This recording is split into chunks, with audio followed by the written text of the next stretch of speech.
point out here, I'm standing on the north side of the new steps. And if you look at this archway, there's like an air vent or something in there now. But this was, for many years, the entrance to the cathedral. As I think I've mentioned, for about 10 or 12 years, the basement of the cathedral was the cathedral. And this was the entrance to that cathedral. Obviously, this has been regraded several times. I'm standing up now, but as it was originally done, if you look in your book, if you have this book, and why not? They're free now. So, on page 36, you'll see a picture taken right near the end of the First World War. And in that picture, you can see this arch. And you can see that it's a complete arch. And people would go in here. As I said, it wasn't this high on the outside. And there were double doors down in the center of the wall there. And you went into the cathedral, which was the entire footprint of the basement. So this is the best place you can see to get the whole original view of the original entrance to our cathedral. There's a similar arch on the other side, but it's not quite as obvious. The other outside feature that people need to be very aware of is the cornerstone. This is the cornerstone of our cathedral, and I don't know how you are at the Latin numerals or numbers, but that says 1906, AD 1906. And that was the year the cornerstone was laid. And as we've mentioned, I think, a couple times before, the cathedral was not finished and dedicated until 1921. We just had our 100th anniversary of that. But it took 15 years to totally or mostly complete this building. Okay, we're standing on the south side of the South Tower and looking up at the South Tower. And I think almost everybody or anybody who looks at our church and looks up at those towers, their almost immediate reaction is it looks unfinished. And in fact, it is unfinished. That tower now stands about 65 feet high. And the original plans, and again, you can see a blueprint on that in the front of this book. The original plan called for the tower to be about 120 feet tall. There was another whole tier that was supposed to go on there. There's various depictions of towers on this building, but this is the only accurate depiction of what the towers were actually meant to be. There's a very large picture in the parish office with Gothic towers. And this is not a Gothic building. It was never meant to have a spire coming to the peak at the top. It was just going to be another bank of 3 windows in that tower, and then you would have stayed very faithful to the Romanesque idea of 1, 2, 3. That's the progression that would be made. So there was going to be another whole 65 feet of tower there, and finished with a decorative cap, but not that Gothic spire that we've all seen. The reason why the towers weren't added was cost. And it's intriguing today to realize that when the cathedral was finished, although Bishop Glorieux started it with the idea of never ever going into debt, Bishop Gorman finished it $80,000 in debt, and the towers would have added a significant sum of $35,000 to that. And so in 1920, the decision was made, we're just not going to go into that kind of debt. I think now, the last estimate I heard, if we really wanted to put towers on there, or had finished the towers, it would be like $3.5 million. So $35,000 as opposed to $3.5 million. That's the decision that had to be made. Another I find very intriguing and important outside feature of our cathedral is this window we're looking at now. It's the kind of iconic representation of Our Lady of Perpetual Help. That window was added, I don't know, I want to say 5 or 6 years ago, but that was originally a window, a real window that looked out from a hallway down at the foot of the choir loft. But when the elevators were put in the late 60s, I think, that window was blocked off because of that's the elevator equipment room in there now, and that window was just shut off. Nobody could ever look out of it. And it stayed that way for many, many, many years. And a member of the parish, who is a doctor at St. Luke's, would oftentimes be called in the middle of the night to the hospital for an emergency. And he would pass that empty window, and he and his mother had a particular devotion to Our Lady of Perpetual Help, and they thought, we would love to put that picture so that everybody coming by can see this. And he in particular said, at night as I drive by, if that's lighted, I can see it, and it will remind me of the kind of mission I'm really going to when I go to the hospital. I'm going to help somebody.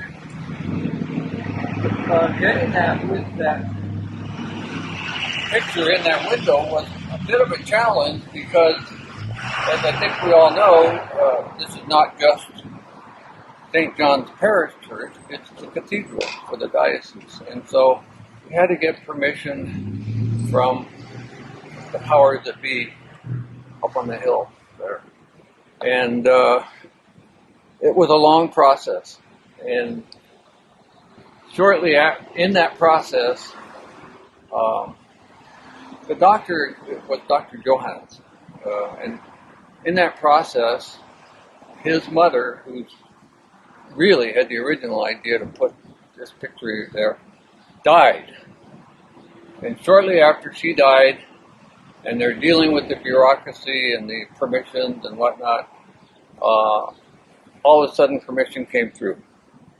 And Dr. Johans' feeling was, that's it. Mom got up to heaven, and she made it happen. And so the political difficulties of putting that window in were resolved, but then there were some practical problems, and that was primarily, this is probably the most pure southern-facing exposure the church has, and so to put a picture in there, it's going to be hit by the sunlight most of the day, and it would very quickly fade. They hired an artist named Cindy Duff, and Cindy has done a lot of liturgical artwork in churches throughout the Treasure Valley. You can see hers in several of the churches. She finally found out, she talked to people who do outdoor signs, and through them she found the material that it's not on wood, it's some kind of material that is very resistant to the sun's rays, and the paint as well is very resistant to the sun's rays. And then the glass provides an additional layer of protection. So the hope is that window, despite the exposure to the sun constantly, will last many, many years. And it's a reminder to everybody walking by, Catholic or not, there is help available. So we're going to talk a little bit more about this, for us older parishioners, new courtyard. I can remember when this was graded approximately level with the sidewalk out here. There was a lawn. And I think it was the women of St. John's would have an ice cream social every year. trees and on the lawn. You'd set tables up on the lawn. If you look at the wall of the church itself, just below that picture of Our Lady of Perpetual Health, you can see the sandstone is a different color. And that was where the original grading was. The one back here. In 2006, we did a dramatic renovation of the basement chapel and the basement cafeteria area. Behind that, we did a dramatic renovation of this outside area, created this new stone flag courtyard that goes over to the other side as well. We're on the west side of that courtyard I talked about a bit ago, the redone courtyard in 2006. And this is the new location of the statue of Saint Teresa of Calcutta now. For years this was in the yard of the old rectory, but it was moved here to a much more prominent space. And it's always interesting. I'm not exactly a tall guy, but I tower over the statue. And interestingly, this is actually Mother Teresa's height. She was a tiny little woman, and with age she got even more bent over. I'm 5'8", and she maybe 5 feet if she's lucky. The other interesting thing from this aspect is if you look directly behind Mother Teresa, on the other side of Hay Street there, the gray and white building that now houses the Montessori Center for our cathedral, that was the home of the first priest from the Diocese of Boise who was ever ordained here. It was last name was Doherty. I think his first name was Michael, but he grew up in that house and he became a priest, and he was the first priest ordained in the Diocese of Boise. This is another very significant outside feature of our cathedral. This is a beech tree that was planted by Bishop Florio. Well, it's 134 years old. It was planted in 1857.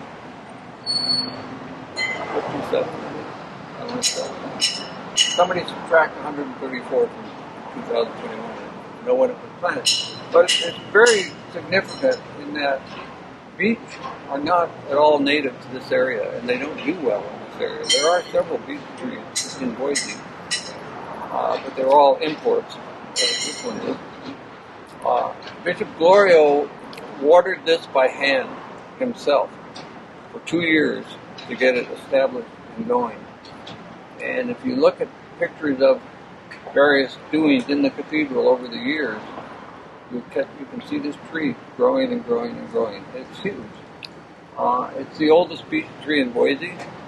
It seems to be surviving. We've just had some recent concrete work done. The roots on the other side are practically all above water. Obviously, there are roots underground, but massive root structures. And this tree is the real tale of survival and a tale of doing well through all kinds of adverse circumstances. And it appears to be very healthy. I hope it's healthy. I hope it's here for a long time to come. But it is a highly significant part, I think, of the history of this cathedral. Okay, we're now looking at the oldest building on the cathedral plot here. As we all know, the cathedral and its appurtenances cover the entire block between Hayes and Fort, 9th and 8th. Bishop Florio bought that block for $12,000, and the first building he erected on it was the rectory here. The rectory, as it was originally designed, was built to hold, I think, 5 priests and kitchen and all the other appurtenances. It's gone through a lot of different uses over the years. It was the parish office for a long time, and now once again it's come full circle, and it is the residence for 3 priests. Our newest parochial vicar, one of the diocesan priests, and another priest. It's a beautiful old building, and as I said, it's the oldest building on this plot. Okay, we're looking at what used to be the main entrance to St. Joseph's School, or parish school, all on that same cathedral block. The main entrance is now on the other side of the building, but this was for many, many years the main entrance to the school. The school has a very interesting history. The school, not this building, but the school itself is much older than the cathedral. The first St. Joseph's School was the first Catholic school in Idaho, and that was built in Idaho City, when Idaho City was the center of activity in the Treasure Valley. When the mines played out and that was no longer the case, the population and Catholic population, along with everybody else, shifted down to Boise, where it still is.